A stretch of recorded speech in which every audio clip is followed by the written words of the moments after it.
आज के इस नए वीडियो में हम लोग जिस नए चैप्टर को प्रारंभ करने जा रहे हैं उसे हम लोग पार्ट्स ऑफ स्पीच कहते हैं।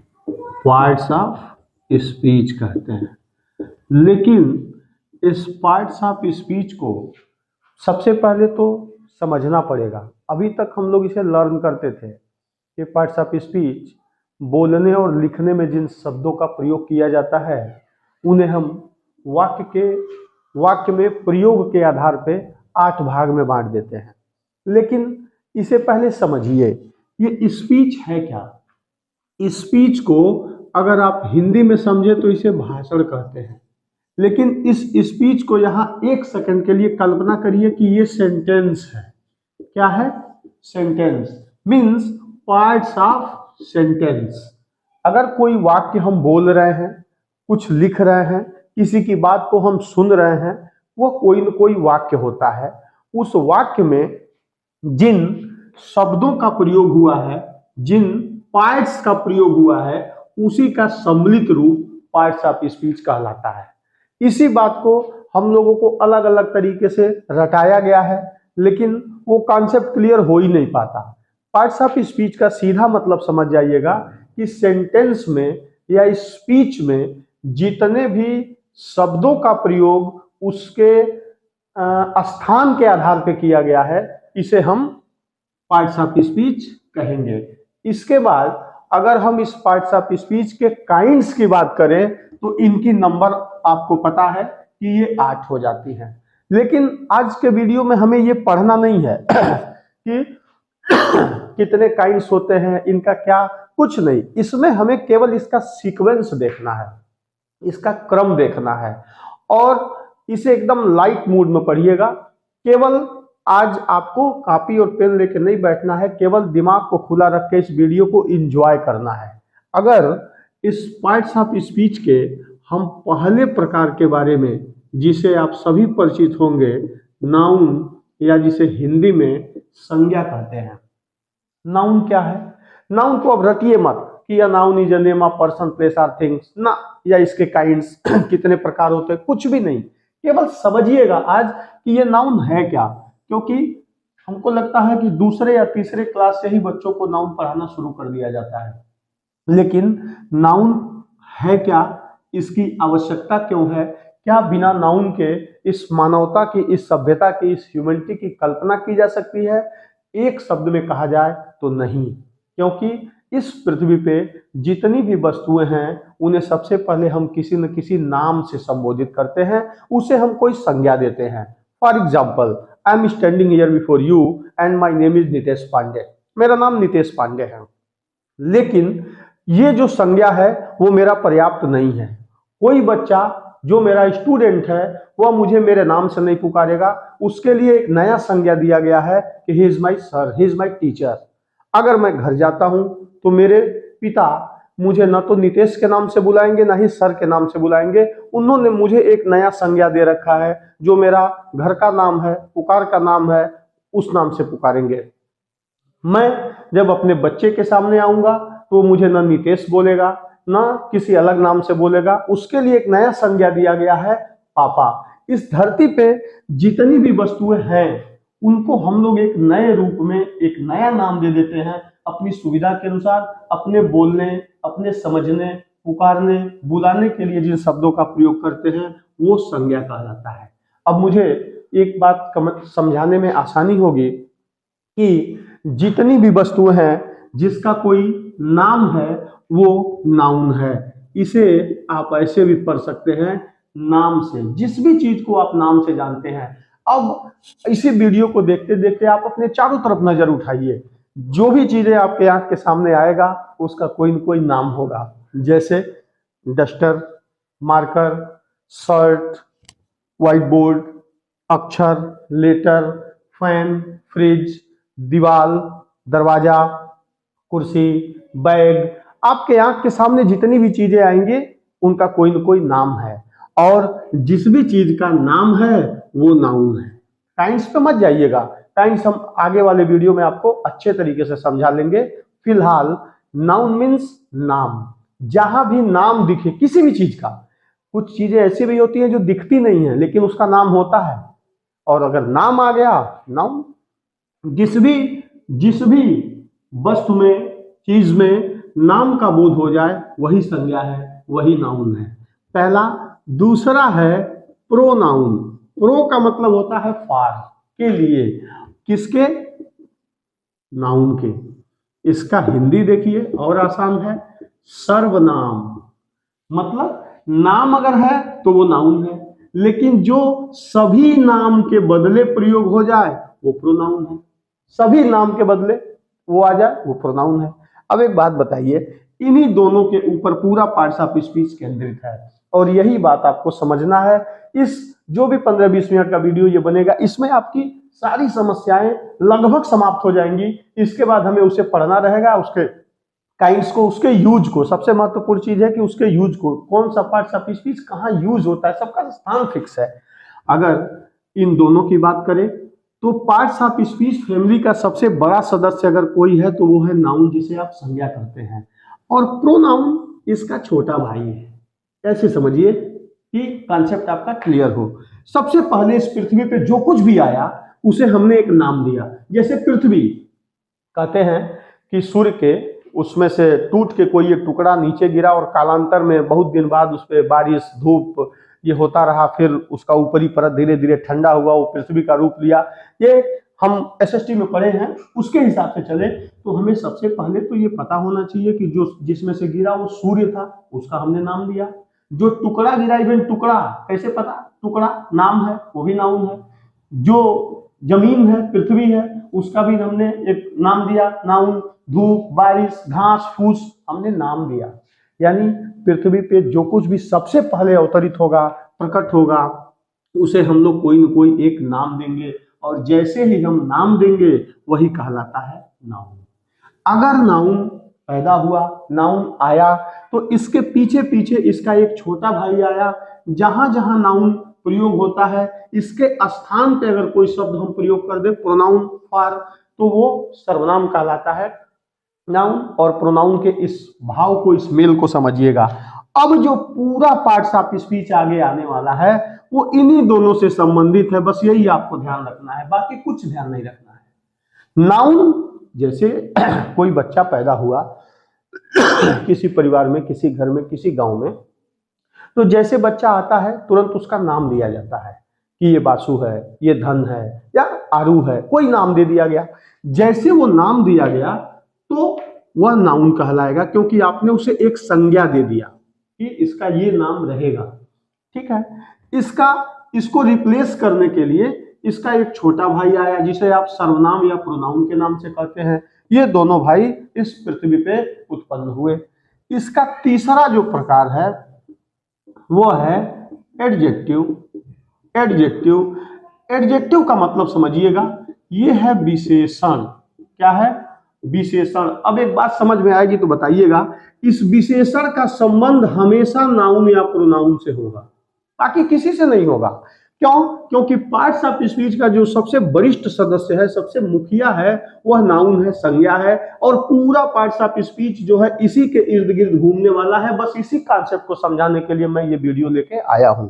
अब ये जो विशेषण है, आप कहीं मत जाइए, ये देखिए कि अगर किसी शब्द का संबंध, डेफिनेशन में अभी नहीं एक्सप्रेस कर रहा हूं, अगर किसी भी शब्द का संबंध नाउन से है तो वो विशेषण कहलाएगा। आप हिंदी में भी पढ़े होंगे, नाउन या प्रोनाउन की विशेषता बताने वाला शब्द विशेषण कहलाता है। An adjective is a word which is used to qualify a noun और प्रोनाउन। लेकिन डेफिनेशन पे भी मैं जाना ही नहीं चाहता। अभी देखिए, एडजेक्टिव क्या है? विशेषण। इस विशेषण का संबंध किससे होगा? इन्हीं दोनों भाइयों से होगा, या तो नाउन से होगा या प्रोनाउन से होगा। अब इसके लिए एक एक एग्जांपल यहां देना आवश्यक है। अगर हम कहें कि बासु इज फास्ट, बासु जो है वो तेज है, फास्ट है, तो इसमें तीन ही शब्द का प्रयोग हुआ है। बासु नाम है, इज वर्ब है, फास्ट मुझे नहीं पता क्या है, लेकिन हम चेक करेंगे कि इस फास्ट का संबंध इस शब्द से है कि इस शब्द से है। फास्ट है कि बासु फास्ट है, यानी इस शब्द का जो जोर जा रहा है वो बासु के ऊपर जा रहा है, और बासु नाउन है। मीन्स नाउन या प्रोनाउन के बारे में अगर कोई शब्द कह दिया जाए तो वो क्या कहलाएगा? विशेषण कहलाएगा। अब इसे अपने थोड़ा सा मनोरंजक रूप में समझिए। अभी मैंने थोड़ी देर पहले कहा कि जैसे कोई बच्चा पैदा होता है, बासु, धन, आरु, ये बच्चा जैसे आए सॉरी, तो इसे कोई न कोई संज्ञा दे दिया जाता है, कोई न कोई नाम दे दिया जाता है। जैसे इसका छोटा भाई इसे रिप्लेस करता है कि भैया आप आराम कर लो, आई एम हियर, मैं यहाँ आ गया हूं, तो उसे प्रोनाउन कहेंगे।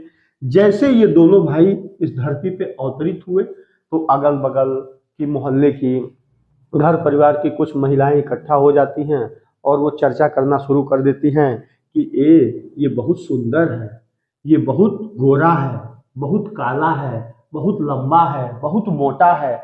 मतलब इन दोनों के बारे में हम जो भी कह देंगे, अच्छा, बुरा, काला, गोरा, मोटा, पतला, व्हाटएवर, जो भी कोई भी शब्द अगर हम अपने मुंह से निकाल देंगे जिसका संबंध इन दोनों से होगा, वो विशेषण हो जाएगा। और जो अगल बगल की औरतें होती हैं वो इस पे ज्यादा टिप्पणी करना चाहती हैं कि ये किस तरह है, लंबा है, काला है, माँ पे गया है, पिता पे गया है, व्हाटएवर, जो भी, ये सब विशेषण कहलाता है। अब ध्यान दीजिएगा, इस विशेषण का संबंध किससे है? इन दोनों से।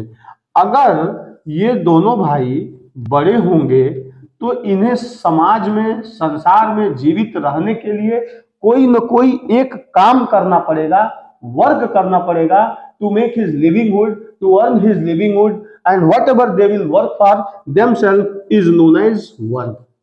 नाउन या प्रोनाउन के द्वारा जो भी क्रिया किया जाएगा, उठना, बैठना, खाना, पीना, सोना, लेटना, नहाना, नहलाना, कुछ भी जिस शब्द में क्रिया का भाव आएगा ये वर्ब होगा। लेकिन फिर ध्यान दीजिएगा, एडजेक्टिव का मतलब इन्हीं दोनों के बारे में है, और वर्ब भी फिर इन्हीं दोनों के द्वारा किया हुआ कोई भी क्रिया है।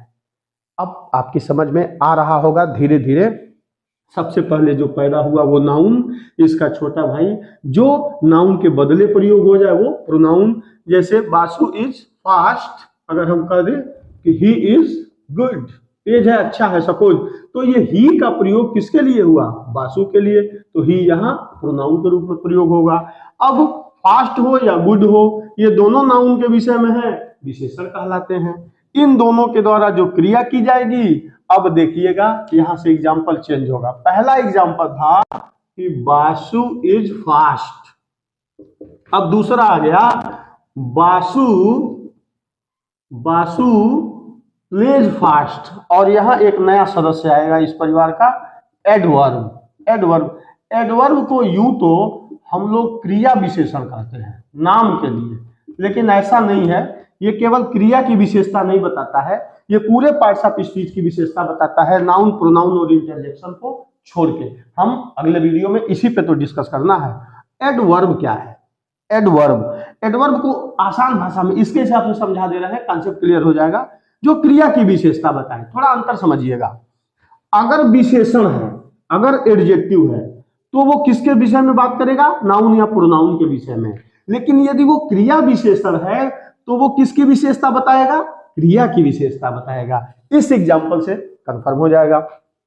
बासु इज फास्ट, यहां फास्ट है तो इस फास्ट का संबंध सीधे नाउन से है, तो जिसका संबंध सीधे नाउन से होगा एडजेक्टिव। लेकिन यहां कह रहा है कि बासु प्लेज फास्ट अब यहां बासु तेज नहीं है, खेलता तेज है, यानी इस फास्ट का संबंध बासु से न होके किससे है? वर्ब से, क्रिया से। और यदि यह क्रिया की विशेषता बता रहा है तो एडवर्ब हो गया, आपका काम हो गया, क्रिया विशेषण। मतलब जैसे इन दोनों भाइयों ने मतलब इस धरती पे जन्म लिया, तो इन दोनों भाइयों के बारे में जो कुछ भी कहा गया आस पड़ोस की महिलाओं के द्वारा, पुरुषों के द्वारा, किसी के द्वारा, वो विशेषण कहलाया। लेकिन जैसे वो दोनों बच्चे बड़े हुए, उन लोगों ने क्रिया करना आरंभ किया, तो फिर ये महिलाएं इकट्ठा हो गई यहाँ पे और बात करने लगी, ये देखो ना कैसे धीरे धीरे खेल रहा है, स्लोली, फास्ट। यानी अब उनके द्वारा की हुई किसी भी क्रिया के बारे में जब बात की जाएगी, क्रिया विशेषण हो जाएगा, कोई दिक्कत ही नहीं है। अगला है प्रीपोजिशन, समझ में आ रहा होगा। अगला है प्रीपोजिशन। प्रीपोजिशन। अब देखिएगा, प्रीपोजिशन का मतलब होता है संबंध, संबंध सूचक शब्द। इसे अपने भाषा में समझने के लिए समझ जाइए, लेकिन हिंदी वाले इसे संबंध सूचक अव्यय कहते हैं, उससे भी मतलब नहीं है। अब यहां आइए, प्रीपोजिशन क्या है? प्री मतलब होता है पहले, पोजीशन मतलब होता है स्थान। ये कैसे संबंध, फिर इसका संबंध किससे है? इन्हीं दोनों से है। ये दोनों, इन दोनों का साथ ये लोग छोड़ने वाले नहीं हैं, क्योंकि पूरे, और ना ही इनका क्रम बिगड़ने वाला है। सबसे पहले नाउन आया, फिर इसके छोटा भाई, फिर इन दोनों के बारे में जो कहा जाएगा वही विशेषण होगा, फिर इन दोनों को कोई न कोई क्रिया करनी होगी, फिर इस क्रिया की विशेषता बताई जाएगी, और फिर ये बताएगा कि इन दोनों भाइयों का या नाउन का प्रोनाउन का संबंध क्या है, ये लोग हैं कहाँ, इन लोग किस अवस्था में हैं, क्या कर रहे हैं। जैसे हम कह दें कि Mohan is in the room, Mohan is in the room, Mohan कमरे में है। अब एक बात देखिएगा, यहाँ पे एक शब्द लगा हुआ है इन, बाकी तो आइडेंटिफाई कर लेंगे, यह नाउन है, इज अभी पढ़े हैं, वर्ब है, रूम भी नाउन है, लेकिन इस नाउन का इस नाउन के साथ जो संबंध स्थापित करने वाला शब्द है वह है इन। इसका मतलब इन दोनों लोगों के बीच में, नाउन और प्रोनाउन में आपस में क्या संबंध है, ये लोग हैं कहाँ, इन द रूम कि ऑन द रूफ कि इन द फील्ड, व्हाटएवर, संबंध सूचक शब्द प्रीपोजिशन कहलाता है। और अगर इन लोगों की स्थिति कुछ ऐसी रही कि जिनके साथ लग रहा है कि नहीं ये दो लोग कमरे में हैं, ये दोनों लोग छत पे हैं, ये दोनों लोग खेत में हैं, तो आपको इसके लिए अगर असुविधा हो रही है तो इसके बाद जो अगला है पार्ट्स ऑफ स्पीच का सदस्य, वो है कंजक्शन। कंजक्शन मतलब होता है योजक, योजक मतलब जोड़ने वाला।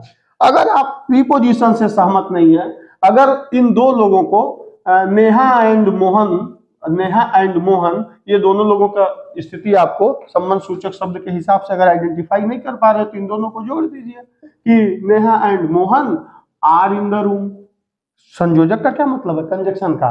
फिर इन्हीं दोनों को जोड़ेगा, इसका भी काम कहीं से अलग नहीं है। इन दोनों को जोड़ने वाला शब्द क्या कहलाएगा? कंजक्शन कहलाएगा। और सबसे अंतिम है इंटरजेक्शन। क्या है? इंटरजेक्शन।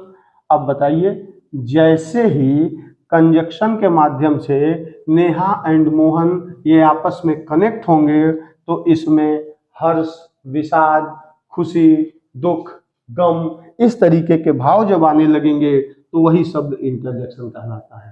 कहने का मतलब, इस वीडियो को इस बीच में प्रस्तुत करने का मतलब केवल यह था कि जिसपे इस पृथ्वी पे सबसे पहले जो उत्पन्न हुआ उसे हम लोगों ने नाम दिया संज्ञा। इसका छोटा भाई जब धरती पे आया, सर्वनाम, जो सभी नाम के बदले प्रयोग हुआ, प्रोनाउन। अब इन्हीं दोनों के बारे में जो कुछ भी बात हो जाएगी वह विशेषण। इन दोनों ने जो काम किया वह क्रिया। इन दोनों के द्वारा किए हुए कार्य की जब विशेषता की जाएगी, क्रिया विशेषण। इन दोनों के आपसी संबंध को प्रीपोजिशन। इन्हीं दोनों को जब हम आपस में जोड़ेंगे तो कंजक्शन। और कंजक्शन के बाद जो अंतिम इंटरजेक्शन है, यह हमारे विस्मय को दिखाता है, आश्चर्य को दिखाता है, फीलिंग को दिखाता है। आज के इस वीडियो में मुझे लगता है कि केवल इसके एक्सप्लेनेशन से, और ये जो आपस में इंटरली कनेक्टेड हैं, इसके क्रम को भी हम नहीं बिगाड़ सकते, इसी के हिसाब से ये सारी चीजें स्पष्ट होती हैं। खैर, इतना इस वीडियो में। अब आने वाले वीडियो में हम डेफिनेशन के साथ, काइंड्स के साथ, यूज को लेके एक एक दिन में एक एक पार्ट को एक्सप्लेन करेंगे। तब तक के लिए धन्यवाद।